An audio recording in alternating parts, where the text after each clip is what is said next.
Just like to offer a big shout out to Touchdown Digital, the sponsor of this week's video. Well, good afternoon everybody. Welcome to Sniper Photography. My name's Glenn Samuel. Look, I don't usually do gear reviews and I don't think they're much value to people. However, I'm constantly being asked, or every now and again I get asked, what lenses do I use for my landscape photography? Well, as you can see in front of you here, this is my range of lenses that I use for landscape photography. Now, they're a mixture of Canon lenses, Samyang and Tamron. Now, there's reasons for that. Canon lenses have traditionally been very, very good. However, in the past few years, companies like Tamron and Samyang have really improved their optics. As good as Canon, if not even better, under some focal lengths. So I'll let you know what I use here, and these are the lenses. As I said, there's 7 of them that's in my landscape photography kit. They range from a 14mm fixed focal length ultra wide all the way to the 100-400 Tamron. Now what I'll do, I'll start with the ultra wide and then work my way through these lenses. Now naturally, or quite obviously, I don't take all these 7 lenses with me when I go out to photograph the landscape. What I do, if I know I'm going to a location that I've been to before, I've got a fair idea of what lenses to use. If I'm going to an area such as, like I'm going to shoot a seascape or something like that, and I'm not really clued up on the area, I'll do a lot of research. I'll look at Google Maps, Google Earth, photography blogs, social media, just to get an idea of the type of images that are taken at this certain location that I want to go to.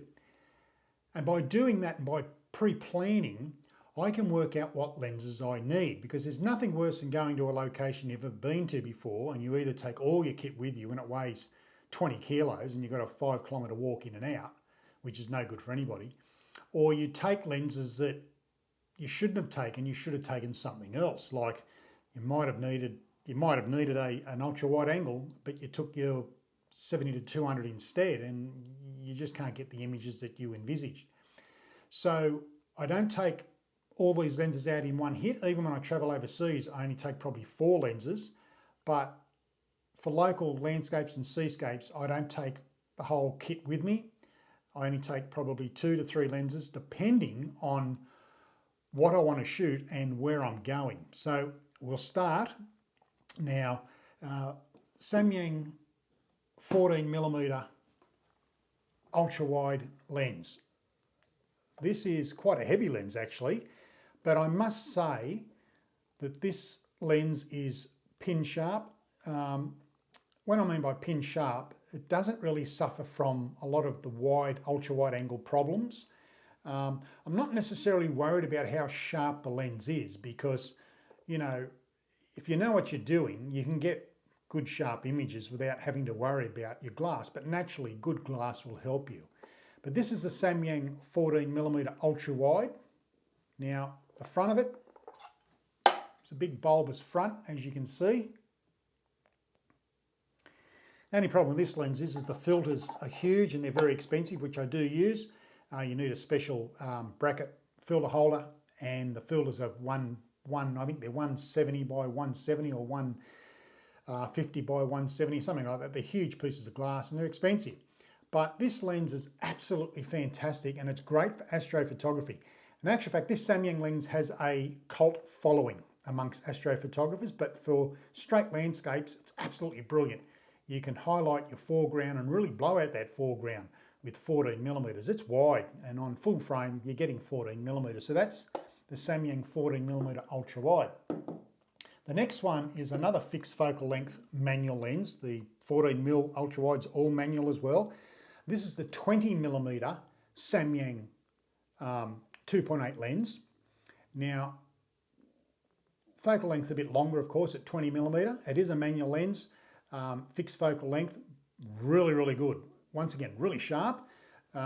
Just for the price that you pay for these Samyang lenses, you can't beat them, because Samyang, if you jump on their website, Samyang have really improved their optics really, really well. And if they were no good, I wouldn't use them, and I'd tell you not to use them. But I'm telling you now that if you want to ultra wide angle lens and you don't want to spend 2 or 3 grand and you want to spend 7, say 800 on a Samyang, I suggest you do it, because these are superb optical lenses. So that's a 20mm ultra wide. Then my good old favourite, and I've actually hammered this lens. This lens has been so good to me, and it's quite good to use. It's an older lens now. It's the 17-40 f4. Now I use this quite a lot. You would have seen, if you follow this channel, you would have seen a lot of images taken with this lens. Once again, it's ultra wide at 17mm, but you got up to 40mm, which is pretty good, considering that most of my shots are around the 20 to 24mm mark. 24mm seems to be really good for landscape photography, right up to 35mm. So this is the 17-40 f4, and you'll notice a lot of these lenses are f4 because f16 anyway, so I don't really need fast glass. Plus the faster the glass or the faster the aperture, the heavier the lens is, and they're more expensive. So that's the 17-40, absolutely fantastic. It's been everywhere. It's been absolutely hammered, this lens, but fantastic for the price. And I'm so glad I brought it a few years ago. It's an absolute beauty, the 17-40mm f4. Great for landscapes, and that's why I use it. The next one is another wide angle lens, and I recently purchased this lens. I brought it secondhand actually, of a lovely young lady, and it's the 16-35 f4. Now I never had this in my kit, and there's various reasons for that, but I thought, you know what, I think I might just go and buy this. And I have to say, I used it today actually, absolutely superb. The optics in it are very, very good. It's actually sharper than the 17-40, not by much, but it is. But it's 16mm instead of 17, so I'm getting that little bit more wider perspective. And I'm really going to give this lens a good going over in the next couple of months. Just brilliant stabilisation, which you don't really need now because I'm on a tripod, as you know. But that's a 16-35, absolutely fantastic. Superb, superb glass. Canon L lens, red band. In actual fact, most landscape photographers that I know use this lens, 16-35. And the bottom line is, it's just so versatile. Sure, it hasn't got anything longer than 35, but it's in that 24 range. But if you really want to capture that dramatic images with foreground element, and anyone that knows my photography, I use a lot of foreground, and that's why I shoot a lot of wide and ultra wide lenses, or that's what I shoot with. The 16-35 is going to fit my way of shooting beautifully. Then the next one is the 24-105. Now, if ever there's a lens that Canon made that suits everyone and every genre of photography, it's this little baby here. Well, it's not little, it's quite heavy. 24-105. This lens comes with me, doesn't matter where I'm going. Okay, so doesn't matter if I need an ultra wide 14mm or the 17-40 or 16-35, I still take the 24-105 because you just never know. You might need that extra focal length around the 100 or 80 to 105. Once again, absolutely been hammered. Great lens, still performing brilliantly. The colours out of it are really, really good. There's no flaring. I use this quite a lot as well. Probably, I'd say 80% of my photography is with this lens, the 24-105 f4. Just a cracker of a lens. Moving on again, is now we're into the bigger boys, the 70-200 f4. Once again, f4, don't need 2.8 because I'm a landscape photographer. I don't need wide open apertures or faster lenses. Now everyone knows this lens. This lens is the doyen, really, of landscape photographers because it's just so handy. It's 70mm, 100, 150, 180 to 200. You can pinpoint a lot of parts out of a landscape scene. And I use this not all the time, but once again, it all depends where I'm going as to which lenses I take. So once again, 70-200, absolute beast. Been everywhere. It's been hammered like all my other gear. I don't pamper my photography gear. I use it, I drive them. So once again, the 70-200, just absolutely fantastic. Now, this one here is a monster. It's the 100-400 Tamron. It is, yeah, it's a Tamron. Now, I took this overseas with me last year, went to Alaska and Canada. And I have to say, for mountain photography or mountain scenery, this Tamron was brilliant. It just performs so good. And you can handhold this at low shutter speeds because it has various stabilizations here through this switch here. A really, really good lens, and the glass is superb, absolutely fantastic. It's just brilliant to use. I'm glad I brought it.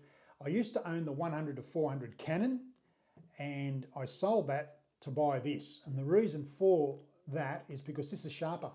This is a sharper lens than the Canon 100-400. Sorry, Canon folks, and I've been a Canon shooter for over 30 years, but I'm telling you the truth. This is the Tamron 100-400 VC DI lens, absolutely fantastic. It's not a lens I use all the time for landscape photography, but if I know where I'm going, I need that focal length or a big telephoto like this, and maybe the 70-200 won't just cut it on the focal length, I'll take the big boy out. So they're the lenses I use. Now, as I said, I don't take all these out with me when I go out shooting a landscape. I find out where, I look at where I'm going, I find out what sort of the lay of the land, and the bottom line is here is that you don't want to take all your lenses with you. They're going to slow you down, too much weight to carry if you've got to walk a fair way from your vehicle.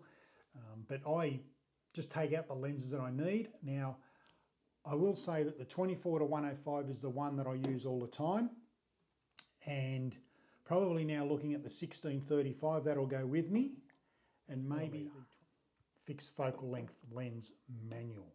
The reason why, even though there is 20mm in here, both of these lenses, being a fixed focal length lens at 20mm, it's very, very sharp. It's pinpoint, and that's why I take it.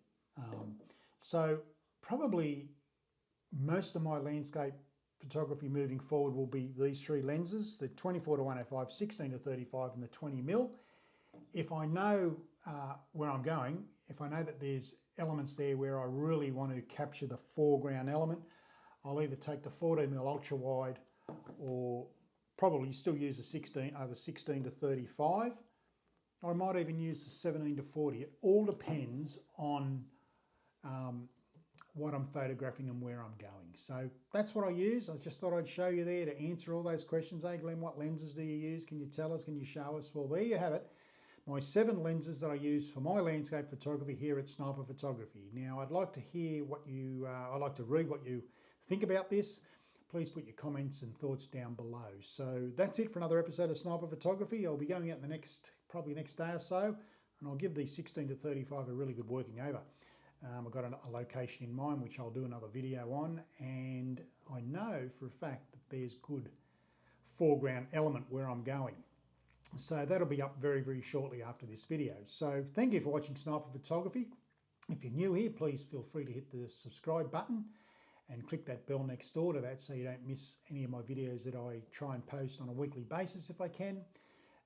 Basically, yeah, put your comments and thoughts down below and I'd certainly get back to you when I read them.